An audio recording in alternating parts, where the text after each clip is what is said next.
कहते हैं कि घर की लड़ाई जब चारदीवारी से बाहर चली जाए तो अक्सर विनाशकारी हो जाती है। आज की कहानी जो मैं आपको सुनाने जा रहा हूं, दरअसल इस कहानी में भी कुछ ऐसा ही होता है। एक शौहर अपनी बीवी को लगातार डांटता था, पीटता था, जबकि वो बहुत ज्यादा खूबसूरत थी और उसका यह शौहर करोड़पति होता है और लगभग 47 करोड़ का मालिक होता है। उसके घर में एक आदमी राजमिस्त्री का काम करता था और उस राजमिस्त्री को यह झगड़ा बिल्कुल भी पसंद नहीं आता था। वो बार बार रोकता टोकता था और ये रोका टोकी ही उस खूबसूरत महिला को बड़ी अच्छी लगती थी। उसे लगता था कि मेरा कोई हमदर्द है। वो अपने पति यानी कि शौहर को तो भूल जाती है और उस राजमिस्त्री से प्यार कर बैठती है। ऐसा प्यार कि उन दोनों की नजदीकियां बहुत ज्यादा आगे बढ़ जाती है, जबकि वो खूबसूरत महिला 2 बच्चों की मां भी होती है। और आगे चलकर जब इस प्यार और मोहब्बत के बारे में पता चलता है, खुलासा होता है, तो यहीं से एक कत्ल की नींव रखी जाती है, साजिश रची जाती है। कत्ल भी ऐसा परफेक्ट कि सुनने वालों को लग नहीं रहा था कि यह कत्ल हुआ है। लेकिन जब पुलिस ने छानबीन की, जब कुछ ऐसे सबूत जुटाए, तो उससे एक ऐसा खुलासा होता है जिसका लोगों को यकीन ही नहीं हो रहा था कि आखिर एक करोड़पति शिक्षक की बीवी ऐसा कदम कैसे उठा सकती है। दोस्तों, आज की जो सच्ची घटना मैं आपको सुनाने जा रहा हूं, यह सच्ची घटना उत्तर प्रदेश के कानपुर शहर की है।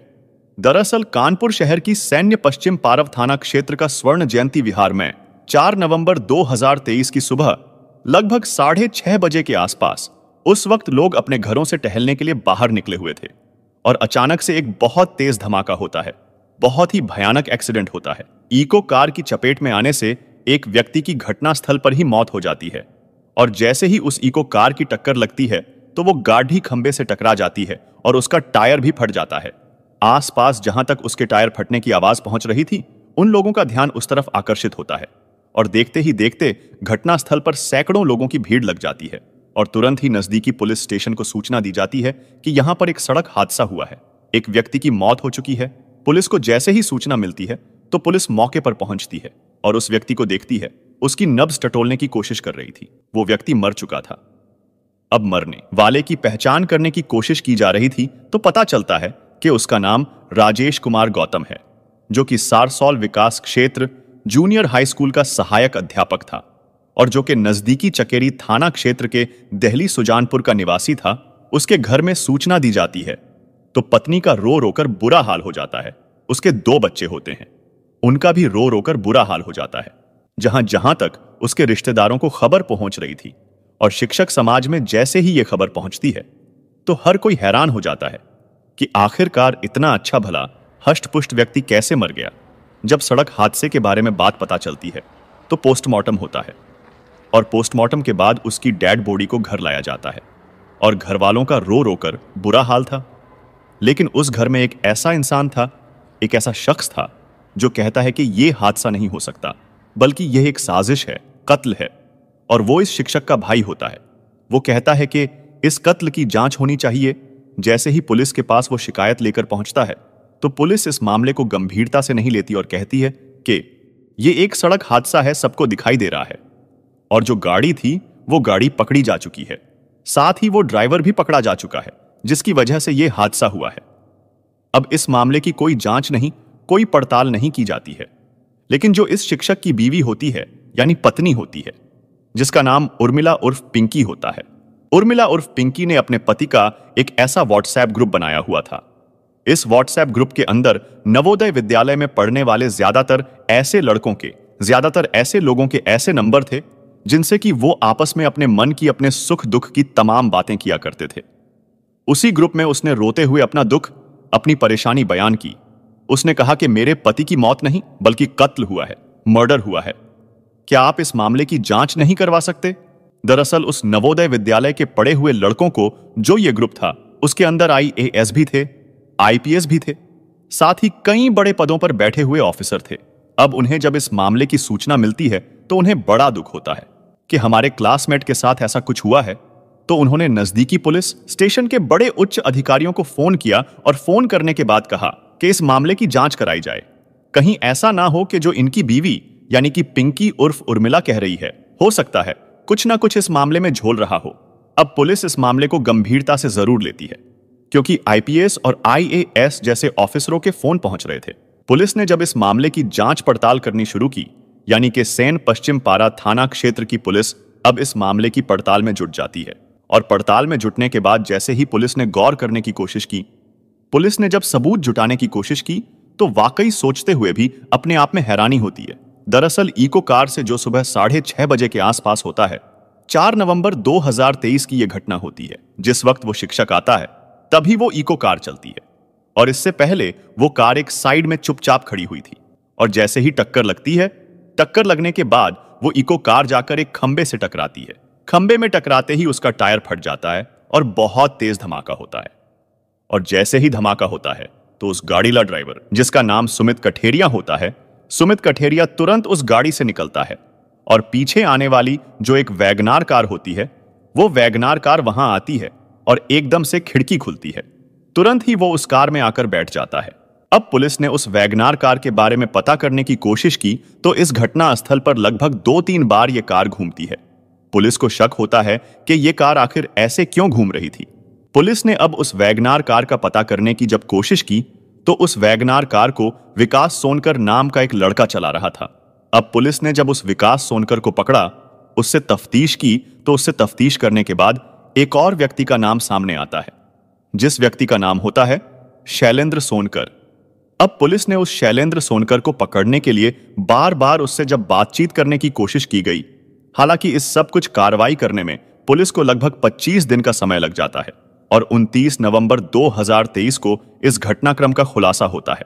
पुलिस जब इस शैलेंद्र सोनकर से पूछताछ कर रही थी तो पता चलता है कि उस वैगनार कार के ड्राइवर से इस शैलेंद्र सोनकर की जानकारी थी, उनका आपस में कांटेक्ट था, उनकी आपस में बातचीत हो रही थी और साथ ही शैलेंद्र सोनकर की बातचीत इस मरने वाले शिक्षक की जो वाइफ पिंकी है उससे भी बातचीत चल रही थी। और जब पुलिस ने इन सब की सीडीआर निकलवाई तो सीडीआर निकलवाने के बाद जब इस शैलेंद्र सोनकर और पिंकी को गिरफ्तार किया गया, गिरफ्तार करने के बाद उनसे पूछा गया कि आखिरकार ये मामला क्या है, तब एक कहानी सामने आती है। दरअसल कहानी शुरू होती है साल 2021 से। साल 2021 में जो ये शिक्षक होता है जिसका मर्डर हुआ है, दरअसल ये दिल्ली सुजानपुर में अपना एक घर बनाना चाह रहा था, हाउस बनाना चाह रहा था। उसका एक व्हाट्सएप ग्रुप होता है और व्हाट्सएप ग्रुप में कुछ ऐसे लोग जुड़े हुए थे जो कि नवोदय विद्यालय से पढ़े लिखे लोग थे। ये उस ग्रुप में डालता है कि मैं अपना एक घर बना रहा हूं तो मुझे एक आर्किटेक्ट की जरूरत है, कोई इंजीनियर हो या कोई ऐसा ठेकेदार जो मेरा घर बना सके। तभी उसे हेमंत सोनकर नाम के एक व्यक्ति ने कहा कि ठीक है, मेरा एक जानकार है शैलेंद्र सोनकर, तुम चाहो तो उससे संपर्क कर सकते हो, उससे अपना घर बनवा सकते हो। अब जब घर बनवाने की बात आती है तो शैलेंद्र सोनकर इस शिक्षक राजेश गौतम से संपर्क करता है और उसके बाद आपस में बातचीत होती है और वो अपनी जगह दिखाता है कि मेरा इतना बड़ा प्लॉट है और यहां पे कंस्ट्रक्शन का काम करना है, आप इसमें काम कर दीजिए। जब काम शुरू हो जाता है तो ये राजमिस्त्री खुद अपनी आंखों से देख रहा था कि पति और पत्नी यानी कि पिंकी और उसका पति जो शिक्षक होता है, उनमें किसी न किसी बात को लेकर झगड़ा होता रहता था। इसी बीच में जब ये राजमिस्त्री अपने पैसे मांगता था तो वो पैसे देने से भी कई बार झिक झिक किया करता था और यही बात उसे परेशान करती थी। बार बार जब वो इनमें लड़ाई झगड़ा देखता था तब वो पिंकी से कहता था कि भाभी जी, आप तो देखने में बहुत सुंदर हो, अच्छी खासी काम भी करती हो, अच्छे से बात भी करती हो, लेकिन तुम्हारे पति क्यों तुमसे इतना झगड़ा करते हैं, क्या बात है। बार बार उस राजमिस्त्री का उस महिला को यानी कि शिक्षक की बीवी को समझाना ही कहीं ना कहीं इन दोनों के बीच में अट्रैक्शन पैदा कर देता है और अट्रैक्शन पैदा होते ही दोनों एक दूसरे के नजदीक आ जाते हैं और नजदीक आते ही एक दूसरे के साथ ये अवैध संबंध बनाने लगते हैं, एक अवैध रिश्ते में बंध जाते हैं। और जब जब इन्हें मौका मिलता था तब तब ये एक दूसरे के साथ वक्त बिताया करते थे। शिक्षक अपने स्कूल में पढ़ाने के लिए चला जाया करता था, घर में जो 2 बच्चे होते हैं वो बच्चे भी स्कूल चले जाया करते थे। जब इस शिक्षक की पत्नी घर में अकेली होती थी तब वो राजमिस्त्री घर में आ जाया करता था। इसी तरह से एक लंबा वक्त गुजर जाता है। इन दोनों के बीच में जो अनैतिक संबंध था वो लगातार ऐसे ही चल रहा था। अप्रैल 2023 में यह शिक्षक एक दिन अपनी पत्नी को उसके साथ आपत्तिजनक स्थिति में देख लेता है और जब उसे पता चलता है तो उसने इस राजमिस्त्री के घर में आने पर पूरी तरह से पाबंदी लगा दी कि तुम आज के बाद हमारे घर में नहीं आओगे, और इसी बात को लेकर लगातार घर में क्लेश रहने लगा। तभी पिंकी ने उस शैलेंद्र सोनकर जो कि राजमिस्त्री होता है उससे संपर्क किया और उससे कहा कि मेरे इस पति को रास्ते से हटाया जाए और मेरे पति के पास लगभग 47 करोड़ की संपत्ति है और इसमें लगभग 3 करोड़ के उसके खुद के यानी मेरे पति के बीमा है। जैसे ही वो मरेगा तो उसकी जो संपत्ति है, जो लगभग 3 करोड़ रुपए है, वो हमें मिलेंगे। तुम चाहो तो कुछ ऐसी प्लानिंग करो जिससे वो मारा जाए। इसके लिए उसने अपने एक चचेरे भाई, जिसका नाम विकास सोनकर होता है, उससे बातचीत करता है कि हमें एक आदमी को मारना है, एक मर्डर करना है, करें तो कैसे करें। तब उसने कहा कि ठीक है, मेरा एक दोस्त है, मैं उससे बात करता हूं। और वो सुमित कठेरिया नाम के एक ड्राइवर से बात करता है और वो उससे कहता है कि एक आदमी का मर्डर करना है। तो वो कार ड्राइवर कहता है कि ठीक है, 4 लाख रुपए की रकम लगेगी। अगर तुम 4 लाख रुपए दे दोगे तो मैं तुम्हारे इस शिक्षक को मार दूंगा। एडवांस देने के बाद एक तय कार्यक्रम के तहत, जैसे हर रोज सुबह 6 बजे शिक्षक अपने घर से टहलने के लिए निकला करता था, यानी मॉर्निंग वॉक के लिए निकला करता था, तो उसकी पत्नी पिंकी ने अपने प्रेमी यानी कि राजमिस्त्री को सूचना दी। राजमिस्त्री ने अपने चचेरे भाई विकास से कहा और विकास ने उस कार ड्राइवर को हायर किया। और हायर करने के बाद जैसे ही वो शिक्षक गाड़ी के ठीक सामने आता है, जिस रास्ते से वो गुजरता था, क्योंकि पहले उसकी रेकी की जाती है और मुखबरी भी बिल्कुल सटीक थी, जैसे ही शिक्षक सामने आता है तो इको कार से इतनी जोर से टक्कर मारी जाती है जिससे कि वो एक ही बार में खत्म हो जाए, मर जाए। लेकिन टक्कर होते ही कार का संतुलन अनियंत्रित हो जाता है और सामने खड़े हुए खंबे से कार टकरा जाती है। खंबे से टकराते ही तुरंत कार का टायर फट जाता है और टायर फटने के बाद विकास बहुत बुरी तरह से डर जाता है। विकास ने फोन करके शैलेंद्र सोनकर, जो कि इस शिक्षक की पत्नी पिंकी का प्रेमी होता है, उससे कहा कि यहां पर इस तरह से हादसा हो चुका है।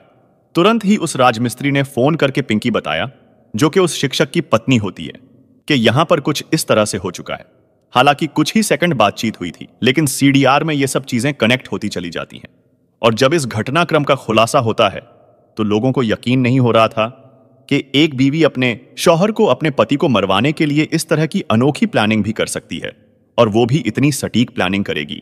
अगर उस शिक्षक के भाई ने अपने भाई की हत्या की बात नहीं कही होती, शक जाहिर नहीं किया होता, और साथ ही एक गलती जो पिंकी से होती है, जो अपने पति के दोस्तों के व्हाट्सएप ग्रुप में जो ये मदद मांगती है, तब IAS IPS ऑफिसर जिसमें सक्रिय हो जाते हैं और पुलिस से कहते हैं कि इस मामले की पूरी ईमानदारी से जांच करिए, जो भी इसमें दोषी है उसे पकड़ा जाए। और अब पुलिस ने जांच की तो बीवी का राजमिस्त्री से अफेयर निकलता है और 47 करोड़ रुपए की संपत्ति को हथियाने के लिए मिलकर इस तरह से प्लान करते हैं। लेकिन यह सारी प्लानिंग धरी की धरी ही रह जाती है और शिक्षक की पत्नी, उसका प्रेमी और प्रेमी का जो चचेरा भाई होता है, उन सबको गिरफ्तार कर लिया जाता है। साथ ही जो कार का ड्राइवर है उसकी भी गिरफ्तारी की कोशिशें की जा रही है। जब विकास सोनकर से पूछा जाता है कि तुमने साथ क्यों दिया, तो उसने कहा कि शैलेंद्र सोनकर ने मुझे कहा था कि हमें बहुत जल्दी पैसे मिलने वाले हैं, हम करोड़पति बनने वाले हैं और हम बिजनेस शुरू करेंगे, हम कंपनी खोलेंगे, और जब कंपनी खोलेंगे तो तुम्हें उसमें पार्टनर रखेंगे। ये सब हमने इसीलिए किया। पुलिस ने घटनाक्रम का खुलासा तो कर दिया, लेकिन जैसे ही लोगों को पता चलता है कि बीवी ने यह सब काम कराया है, तो लोगों को यकीन नहीं हो रहा था कि एक महिला अपने पति को मरवाने के लिए कुछ इस तरह का षड्यंत्र रचेगी। अब उसकी शायद पूरी जिंदगी सलाखों के पीछे गुजरेगी, प्रेमी की जिंदगी भी सलाखों के पीछे ही गुजरेगी, और प्रेमी का जो चचेरा भाई होता है वो भी सलाखों के पीछे रहेगा। लेकिन जो उस शिक्षक के बच्चे हैं, शायद उनकी परवरिश कैसे होगी, इस पर एक सवाल खड़ा हो जाता है। दोस्तों, इस पूरे घटनाक्रम को सुनाने का उद्देश्य किसी को परेशान करना नहीं है, किसी का दिल दुखाना नहीं है, बल्कि आपको जागरूक करना है, आपको सचेत करना है। दोस्तों, अगर आपको हमारी मेहनत पसंद आई हो तो वीडियो लाइक और चैनल को सब्सक्राइब जरूर करें।